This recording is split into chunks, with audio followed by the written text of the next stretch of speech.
வணக்கம் அனைவருக்கும். நான் டாக்டர் நேஹா, இந்தியாவின் தோல் நிபுணர். இன்று அனைவருக்காக மிகவும் முக்கியமான வீடியோ ஒன்றை கொண்டு வந்துள்ளேன். சோரியாசிஸ் என்ற நோயால் மிகவும் பாதிக்கப்படும் மக்களுக்கு இந்த நோயை முழுமையாக எப்படி குணமாக்கலாம் என்ற கேள்வி எழுகிறது. முதலில் சோரியாசிஸ் என்ன என்பதை நாங்கள் புரிந்து கொள்வோம். சோரியாசிஸ் பாதிக்கப்படுபவர்கள் இதுவரை மிகவும் நன்றாக புரிந்திருப்பார்கள். சோரியாசிஸ் என்பது என்ன என்பதை. சோரியாசிஸ் என்பது தோலின் ஒரு நோயாகும். இதில் உங்கள் தோலின் செல்கள், அதாவது உங்கள் தோலின் கியாண்டுகள் மிகவும் வேகமாக புதுப்பிக்கப்படுகின்றன.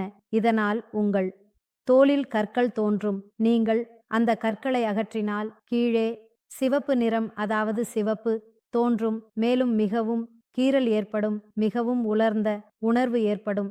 உங்கள் இது போன்ற அனைத்து குறைபாடுகள் இருந்தால் நீங்கள் சோரியாசிஸ் நோயாளி.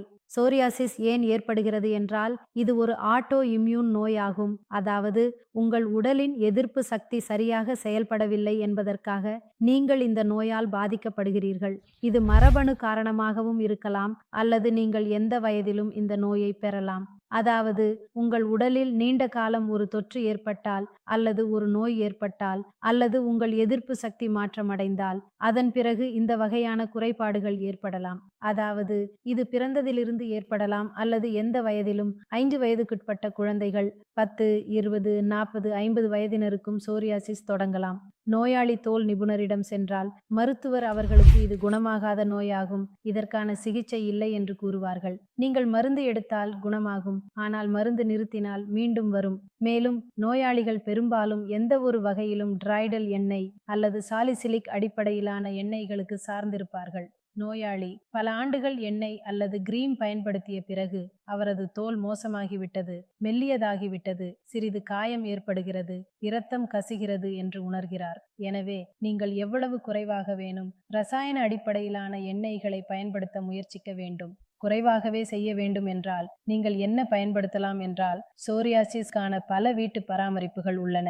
நீங்கள் தேங்காய் எண்ணெய் பயன்படுத்தலாம். உங்கள் பாதங்களில் ஆலோவேரா ஜெல் தடவலாம். டீ ட்ரீ எண்ணெய் தடவலாம். மிகவும் அதிகமான தகவல் மற்றும் சிவப்பு இருந்தால் நீங்கள் நீம் தண்ணீரில் குளிக்கலாம், அல்லது ஓட்ஸ் களைந்து குளிக்கலாம். ஓட்ஸ் களைந்து அதை சிறிது தண்ணீரில் ஊற்ற வேண்டும். அது களைந்த பிறகு அந்த தண்ணீரில் குளிக்க வேண்டும்.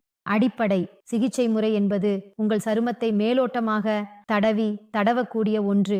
இவற்றில் எதனாலும் உங்கள் பிரச்சனை நீங்காது. அதை நீக்க 2 முக்கியமான விஷயங்கள் உள்ளன. ஒன்று, சரியான மருந்துகள். உங்கள் உணவில் எதையும், முக்கியமாக டீ, என் அல்லது INF ஐ அதிகரிக்கும் எதையும் நீங்கள் எடுத்துக்கொள்ளக்கூடாது. எது அவற்றை அதிகரிக்கிறது? பெரும்பாலும் அவை அசைவம், பால் பொருட்கள் காரணமாக அதிகரிக்கின்றன. அதிக மசாலா பொருட்களை உட்கொள்வதன் மூலம் அதிகரிக்கின்றன. மது அருந்துவதன் மூலம் அதிகரிக்கின்றன. புகைப்பிடிப்பதன் மூலம் அதிகரிக்கின்றன. மேலும் நீங்கள் எந்த வகையான மன அழுத்தத்தையும் எடுக்கும்போது அவை அதிகரிக்கும். நீங்கள் ஒரு சொரியாசிஸ் நோயாளி இருந்தால் நீங்கள் கவனித்திருப்பீர்கள், உங்கள் தூக்கம் நல்லதாக இல்லாவிட்டால், அல்லது நீங்கள் அலுவலகம் அல்லது வீட்டின் காரணமாக கவலையிலாயிருந்தால் உங்கள் சோரியாசிஸ் அதிகரிக்கிறது. எனவே உங்கள் வாழ்க்கை முறையை கவனிக்க வேண்டும். உங்கள் உடலின் அனைத்து அளவீடுகள், கல்லீரல் செயல்பாடு சோதனை, சிறுநீரக செயல்பாடு சோதனை, வைட்டமின் பி காம்ப்ளெக்ஸ் மற்றும் வைட்டமின் டி ஆகியவை சாதாரணமாக இருக்க வேண்டும். நல்ல தூக்கம், வீட்டில் தயாரிக்கப்பட்ட உணவு ஆகியவை 2வது முக்கியமான விஷயமாகும். 3வது முக்கியமான விஷயமாக சரியான மருந்துகள். சோரியாசிஸ் நோயாளிகளுக்கு பல ஹோமியோபதிக் மருந்துகள் கிடைக்கின்றன. அவை நல்ல மேம்பாட்டை கொண்டு வருகின்றன. சில நேரங்களில் நோயாளிகள் ஹோமியோபதி எடுத்துள்ளனர், ஆனால் இன்னும் சரியாகவில்லை, முடிவு வரவில்லை. அப்போது இந்தியாவில் ஹோமியோபதியின் சிறப்பு சக்தி அது தனிப்பட்ட தன்மையின் கருத்தில் உள்ளது. நோயாளியை புரிந்து கொண்டு, அவரது அடிப்படை காரணத்தை புரிந்து கொண்டு, அவரது முன்னேற்றத்தை புரிந்து கொண்டு, நோய் எவ்வளவு நேரத்தில் எவ்வளவு அதிகரித்தது என்பதை புரிந்து கொண்டு நீங்கள் அவருக்கு மருந்துகளை அளிக்கிறோம். அந்த மருந்துகளால் நோயாளிகள் நல்ல மேம்பாட்டை பெறுகிறார்கள். எனவே நீங்கள் இந்த அடிப்படைகளை புரிந்தால் உணவு, வாழ்க்கை முறை மற்றும் ஹோமியோபதிக் மருந்துகள் உங்கள் சோரியாசிஸ் அடிப்படையாக சரியாகலாம். நாங்கள் பல நோயாளிகளை சோரியாசிஸ் சரியாக்கியுள்ளோம். நீங்கள் எங்கள் சான்றிதழ்களை பார்க்கலாம். எனவே நீங்கள் சோரியாசிஸால் பாதிக்கப்படுகிறீர்கள். கவலையிலா இருந்தால் நீங்கள் சரியாக முடியாது என்ற நம்பிக்கையை ஒருபோதும் இழக்க வேண்டாம். நீங்கள் முற்றிலும் சரியாக இருக்க முடியும். நீங்கள் சரியான மருத்துவரின் தேவையை உணர வேண்டும். இந்தியாவின் குழுவுடன் தொடர்பு கொள்ளுங்கள். நாங்கள் உங்களுக்கு உதவுவதற்காக இருக்கிறோம். நன்றி.